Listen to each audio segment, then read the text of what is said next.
Today, June 2nd, 2017, we are interviewing David Dwight at the Sally Logan Public Library, Murfreesboro, Illinois.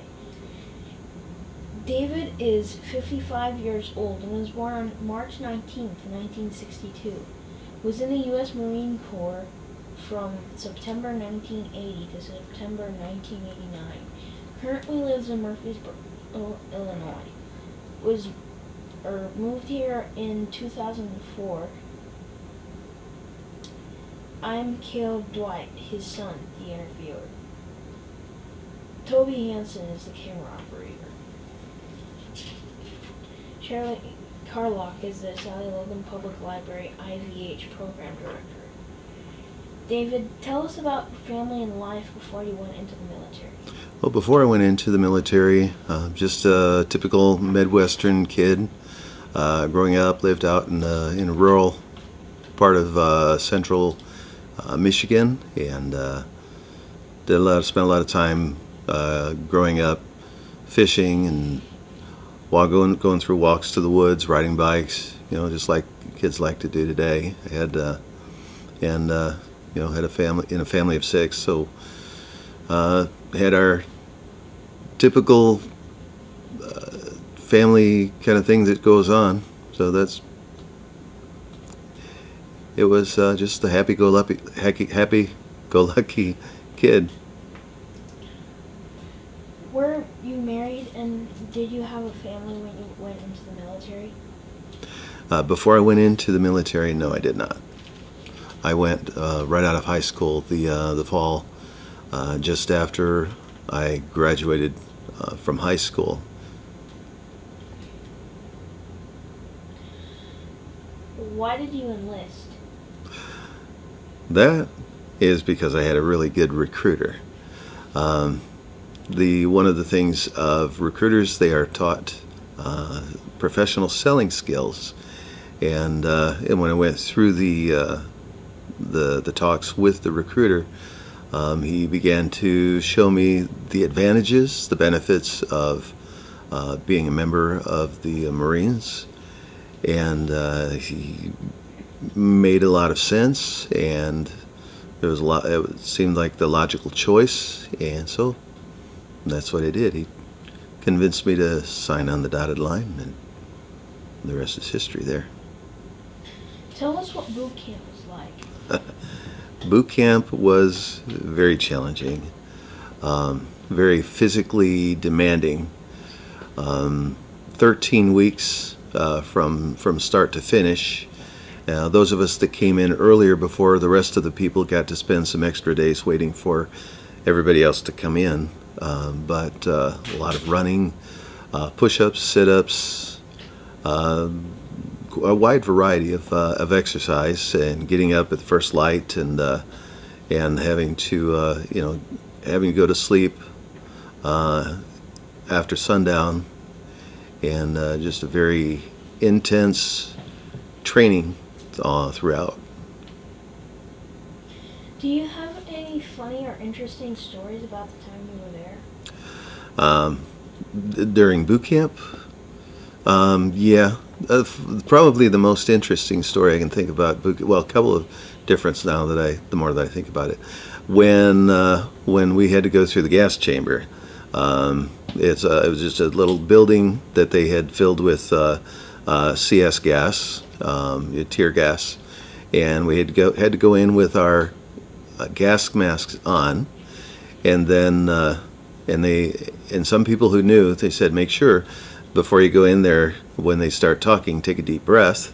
And some did not do that, and they have you take off your breath, and then you have to state your name, your rank, and your social security number, and then put the mask on and clear it, and hopefully start breathing comfortably again. And it was kind of funny. I got a little bit of it, but I had been told that tip, so I managed to take that deep breath. And when I said my name, rank, and social security number, I said it as loudly as I can, preserving as much breath as I could, and still got the stinging eyes and and the mucus, but seeing some of the guys come out of the gas chamber with snot just running down, terribly watery eyes, it was it was pretty amusing to watch, especially in retrospect, looking back.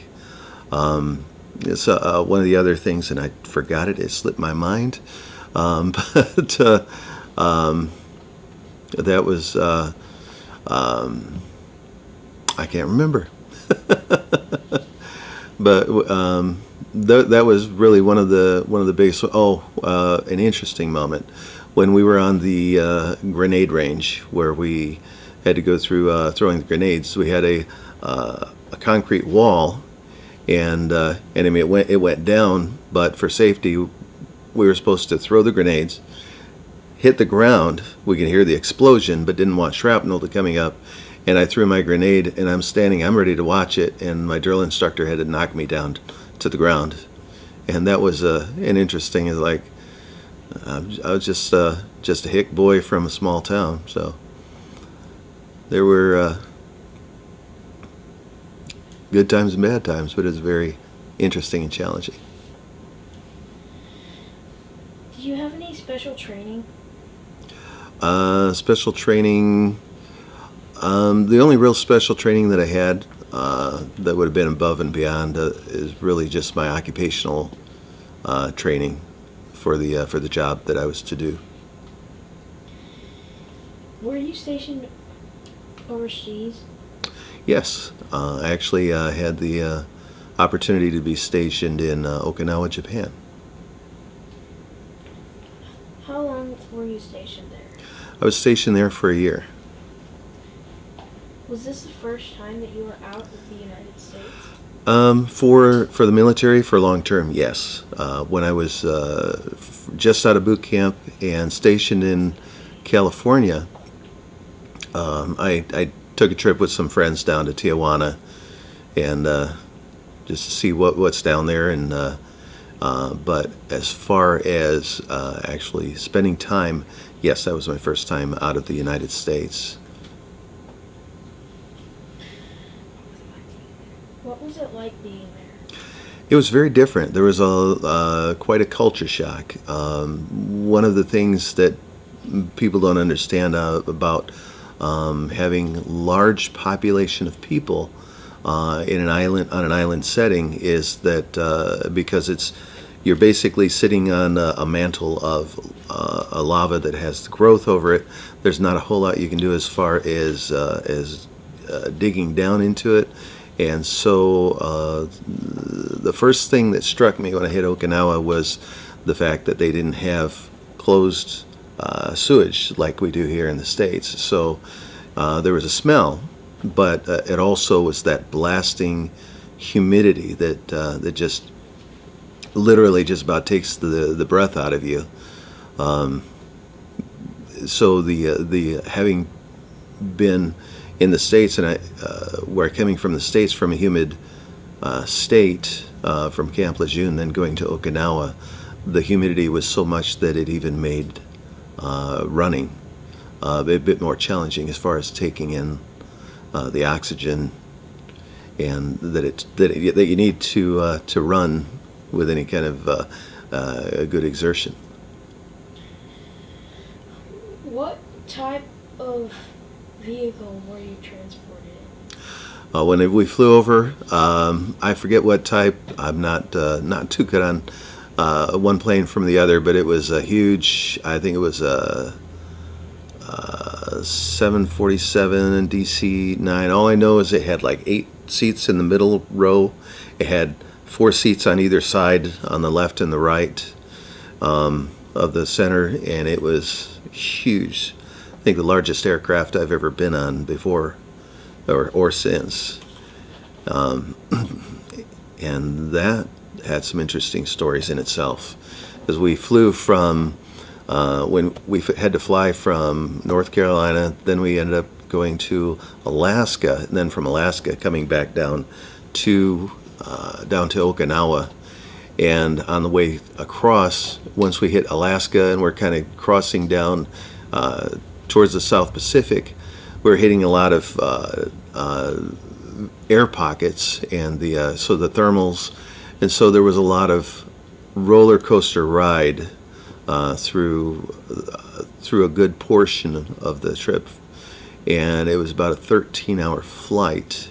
So imagine 13 hours on a roller coaster that makes some sudden drops, and trying to and then having to try and ease it back up. It was a little bit of an interesting trip, and some people had a hard time keeping their stomachs through much of that.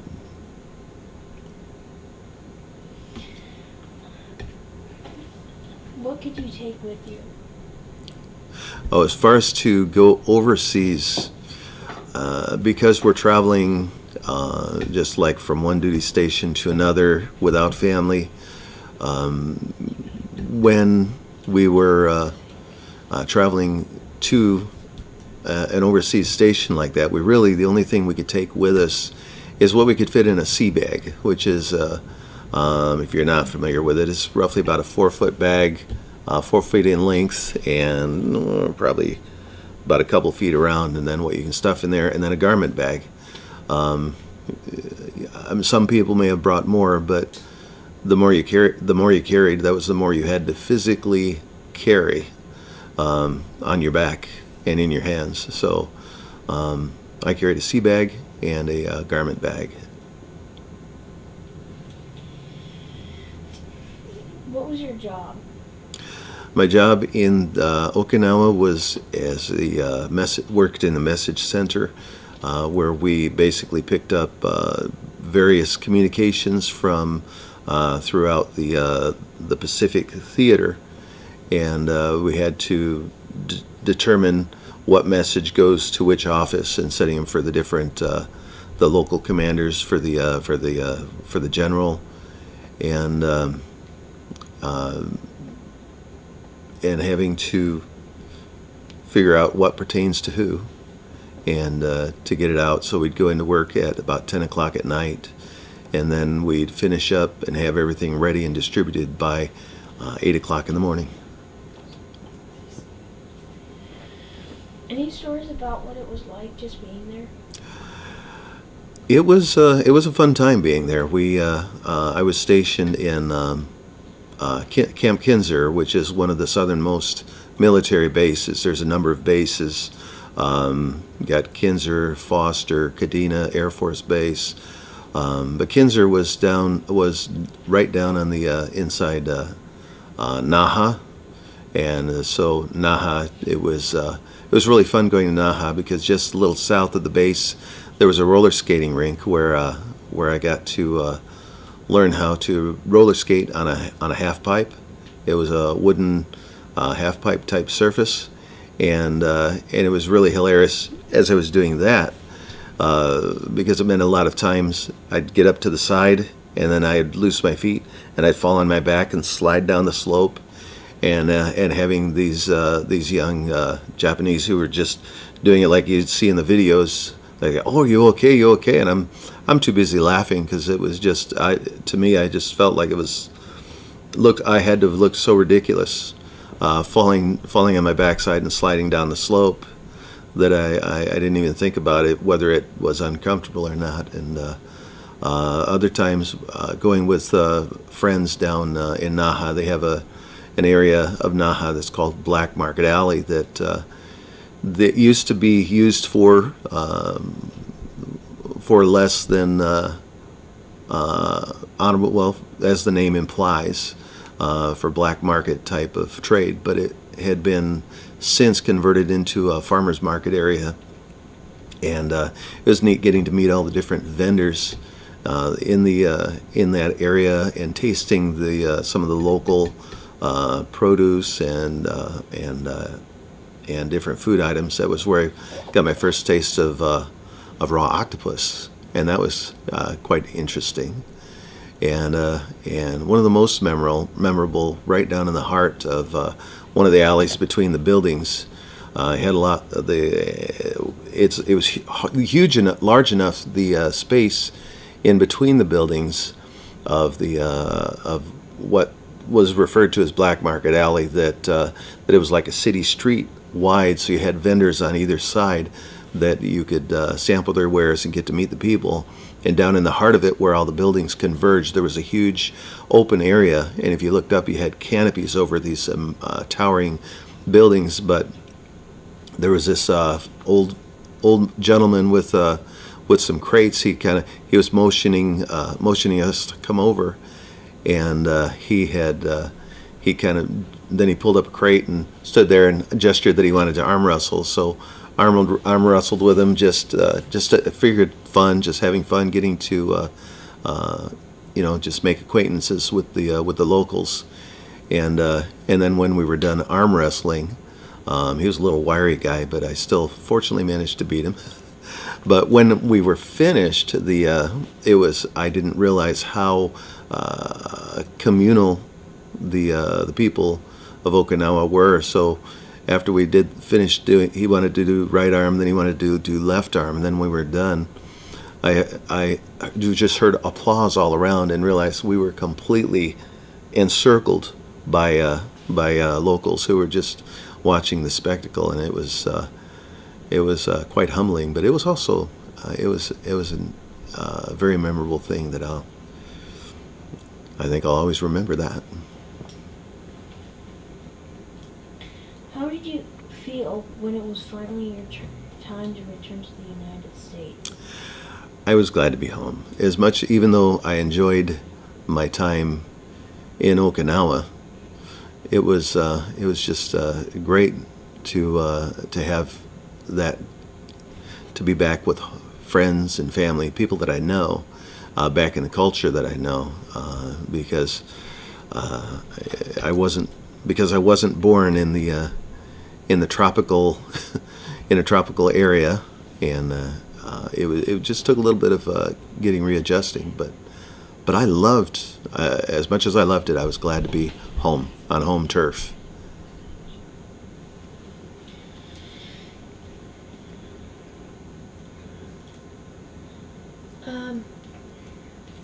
Did you bring anything to show us? I did bring some things to show. Here's a picture of me back when I was in. It was taken back when I was in boot camp, just a little bit before graduation. And as you can see, I tried to make it look like tried to get that tough look. So I'm the Marine, but looking at the picture, it didn't come across that well. I looked more like a scared 18-year-old trying to figure out what on earth had I gotten myself into. I did bring a couple of things. This was my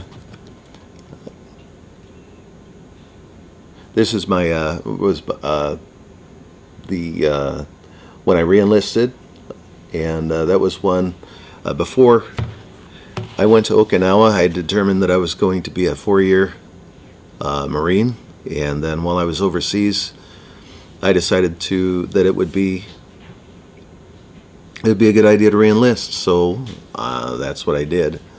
I also brought over and I don't know which one it is, but I got first award, good conduct medal. You get a certificate of good conduct if you serve honorably every 4 years, and so it's a very rewarding time. And other one I brought, Meritorious Mass, when I was first stationed at Camp Lejeune, North Carolina, and then I still have the picture from when I ran the Marine Corps Marathon back in 1986, and that was also a good challenge. I've always been the kind of person that likes to take a challenge that if somebody says that I can't, or somebody says that it's impossible, I just kind of have that stubbornness that says, well, I'm going to show you that I can. And the thing with the Marine Corps Marathon, I hadn't trained for it, other than that I had to run every week doing the regular runs with the unit. But when it came time to running the Marine Corps Marathon, I really had a choice, and I don't know, maybe it was the selfish reasons, but I had a choice of either when the Marine Corps Marathon is going on and you're stationed in Quantico and you're not a higher enlisted, you can either run the marathon or you can be a monitor or at one of the cooling stations giving drinks to the runners. And I thought, well, it would be a challenge at least once in my lifetime to run the marathon. And I had many people that said that I couldn't.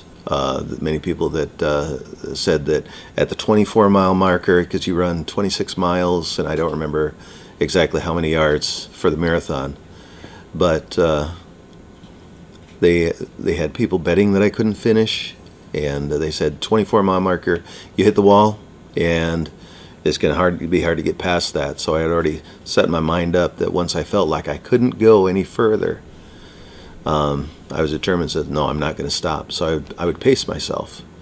And so one of the things that I even learned from that is that even running or doing something that feels physically challenging, just getting over the mental part, is that I'll do what I call milestoning. I don't know if it has a name to it, but I'll set a goal that I'm going to run, and I'm going to push it out and do everything I can to a certain, whether it be a power pole or some kind of marker, and I'm going to run to that point no matter how I feel. And then before I break, and then once I break, I'll slow down my pace, get my breath back, and then look for the next opportunity to give another full out push. And it got me through, and that's how I ended up getting my picture at the finish line. Where were you stationed? In the Marines, you get a lot of moving around. So I got to be at a number of different places. When I first got out of boot camp, I spent several months at Camp Pendleton in the 22 area doing some warehousing work, getting used to life after boot camp. Because the transition from boot camp to being out in the Fleet Marine Force is considerably different. In fact, when I first went to my first duty station, I'm expecting everything to be just like boot camp. Sir, yes, sir. Sir, no, sir. And having the corporal of the guard when I'm checking into my first duty station is, you don't have to do that anymore. Which was quite a shock to me, and it was, once again, it was just like boot camp, and the regimentation and the intensity was a culture shock. Then transitioning from boot camp to the regular Marines was another culture shock, because now it's kind of going back to a little less intense. So my first duty station, like I said, was California in Camp Pendleton, and that was quite an amazing adventure, fun, oceanside, having fun, doing things and doing things, going places and seeing things that are outside of Michigan, something different, seeing places and seeing the very things that my recruiter said that I would have the benefit of, like getting to travel and see the world. Just seeing the start of that, going to boot camp in San Diego, going to my first duty station at Camp Pendleton, and then from there went to my occupational training at Camp Johnson, which is one of the bases in the Camp Lejeune, kind of in the Camp Lejeune area. So I did training in Camp Johnson, and then from there, my first actual full-time, long-term duty station was Camp Lejeune, and I got to spend about 3 years there. And now we're talking still going into 1981, and then from Camp Lejeune, that was where I got my orders to go to Okinawa. Spent the year there, re-enlisted, and then from there went to Quantico, Virginia, and spent about 3 years there. While I was there, went through recruiter school, and didn't quite make it through recruiter school. Came back to Quantico and ended up with orders back to Camp Lejeune. Ended up my final duty station was the same as my very first full-time long-term duty station, the same exact unit, and so yeah, did a good full circle of where I got stationed.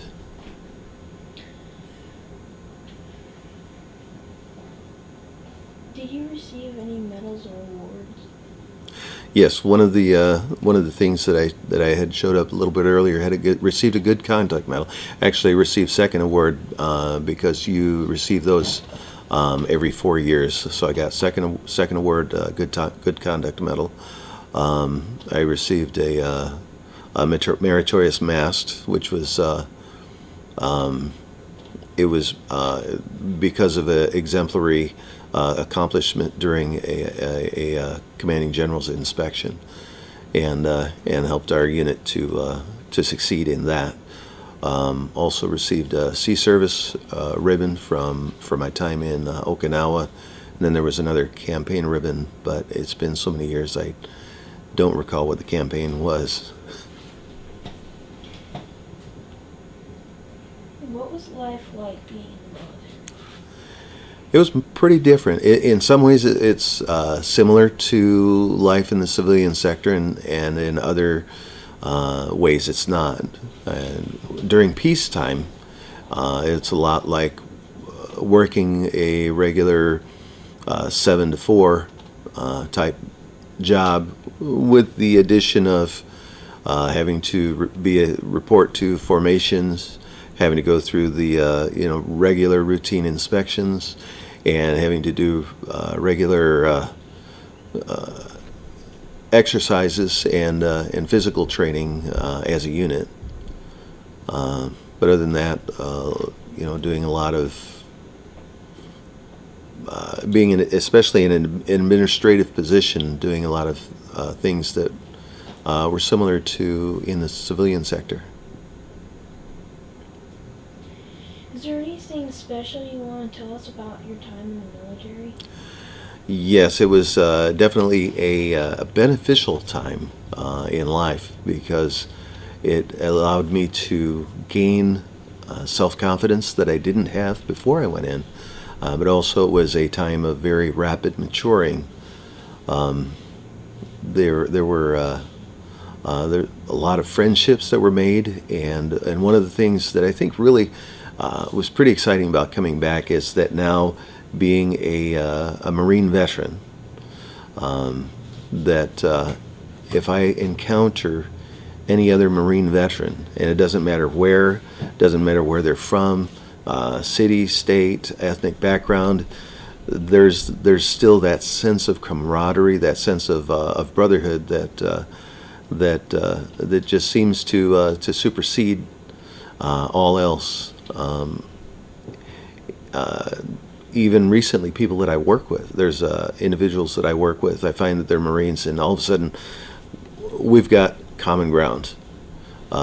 Recently did a thing with the church, and we were meeting a person who was a Vietnam veteran who served in the Marines, and as soon as we found out that we were both Marine veterans, we just hit it off, and we were talking about the Marines, because it's something that gets into you, and it just becomes a part of you. Because there's even certain things, certain aspects that I had learned that through my time in that still stick with me. I still write the date in military fashion. Just some of the quirks, as it were.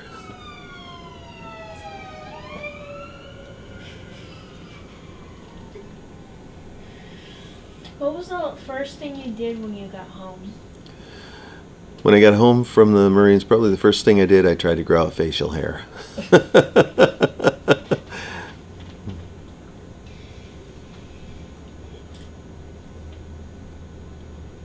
Are there any special memories of your homecoming? Not really. my more memorable homecoming was when I came home from Okinawa, because I'd been away from family and the familiar for a year.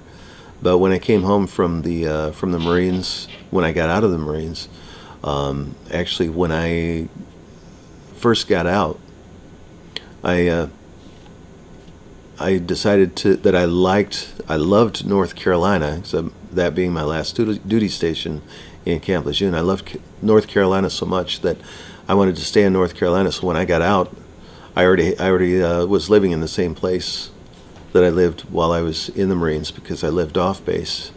So it was just a continuation of life, really. Did you go to college or get a job? After I got out, I did work at trying to find a job, and because I hadn't really a whole lot of experience with trying to work, because growing up I worked on a lot of farms, did that kind of thing, and then went right into the Marines, spent 9 years in the Marines. So when I got out and trying to look for a job, it was a new experience for me, and trying to explain to potential employers that I did administrative work in the Marines. So the administrative job that I'm applying for is the same kind of thing that I did for most of 9 years. That caused me to encounter a lot of walls and a lot of frustration, looking for work.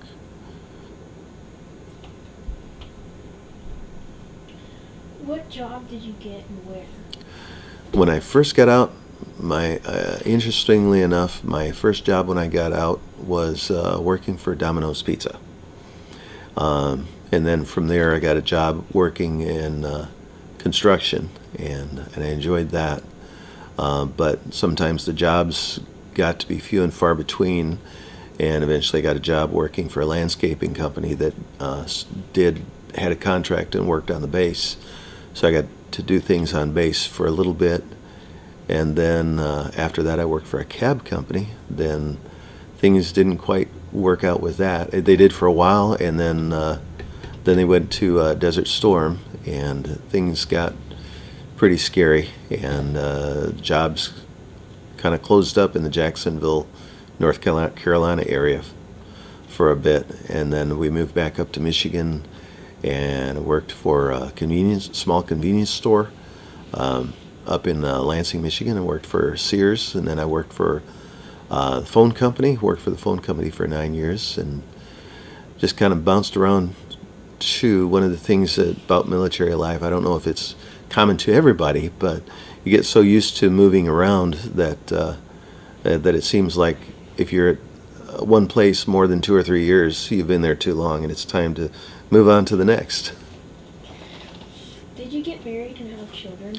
Yes, while I was in the Marines, actually, and after I got boot camp and finished my schooling in my first duty station, shortly after that I got married and had 2 boys.